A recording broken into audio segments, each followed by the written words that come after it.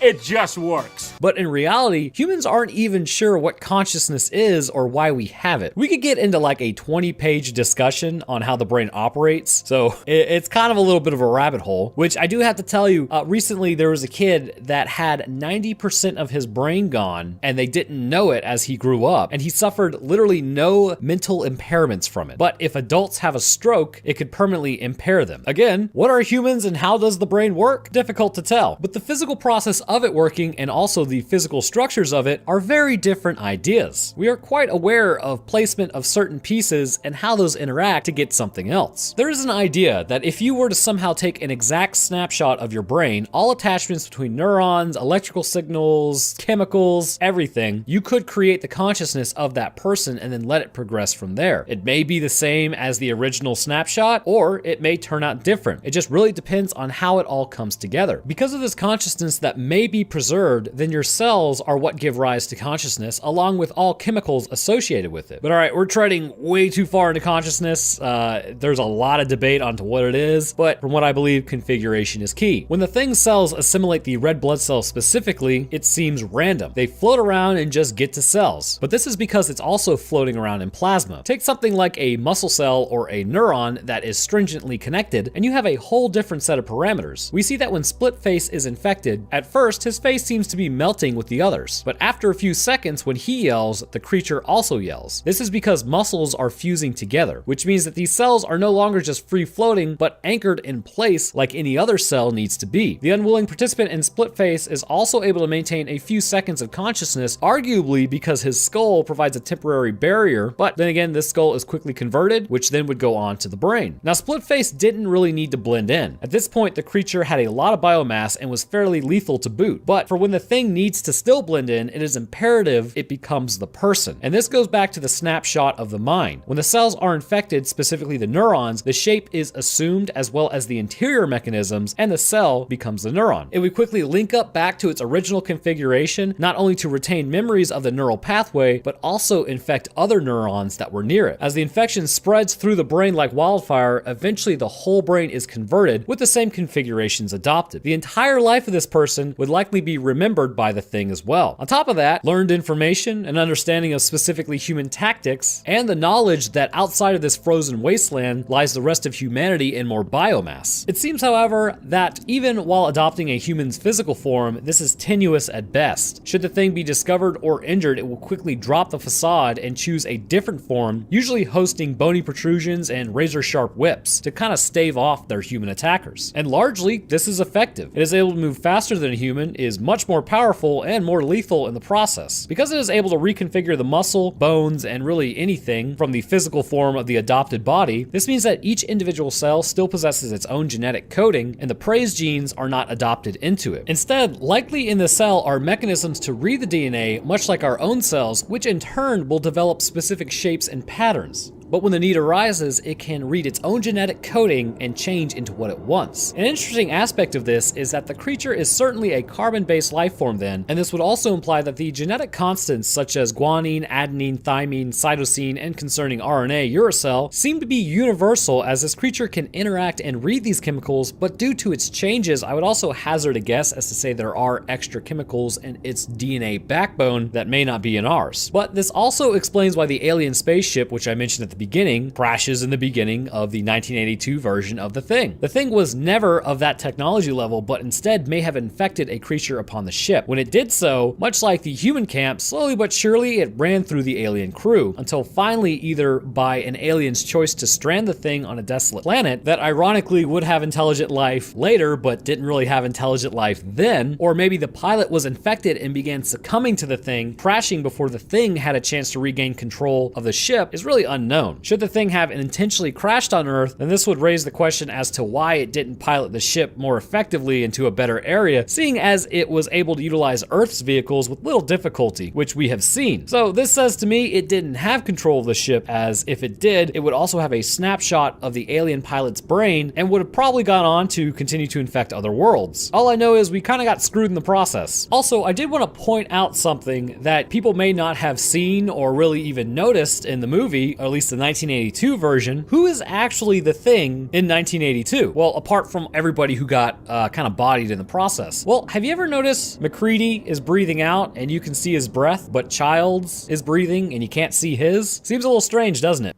So what does a pandemic look like? Well, now the entire planet knows, and I sit here with a sore throat while my fiance coughs in the other room, so it's safe to say we might be totally boned on that front. But speaking of boned, what happens when a different form of infectious disease begins to take hold in a small community in the woods? This particular disease starts out infecting livestock within the area before eventually jumping species to human, and further beyond that, outside of this backwoods town. So today we'll be talking about the movie by Eli Roth way back in 2002 when the fall was actually cold, cabin fever, and the diseases that reside within the skin and flesh of humans. As per usual, there'll be a timestamp up on the screen that you can bypass the summary, but wouldn't you rather just listen to the soothing sounds of my voice? No? Alright, well let's get to it anyways. We start our journey with a hermit walking through the woods. Seemingly, he has been out hunting for a while and has found himself a rabbit for himself and his dog. As he tries to wake his dog up, he grabs its arm and lifts, but the dog's chest and abdomen have completely torn open, spraying the hermit dog's blood, instantly infecting him through the mucosa membranes in his eyes. While this is happening, a group of college students are let out after finals. Funnily enough, the articles I read have said that it says it's spring break, but have you seen the trees and the woods? This is definitely like November. Anyways, while driving by, they tell a kid not to go to college, and this isn't important, but college, while expensive, is an absolute blast. It's like one of the most expensive parties you'll ever have, so if you're on the fence, go to college. If not that, go to trade school. Alright, done being a dad. Regardless of that, as they drive through to their destination,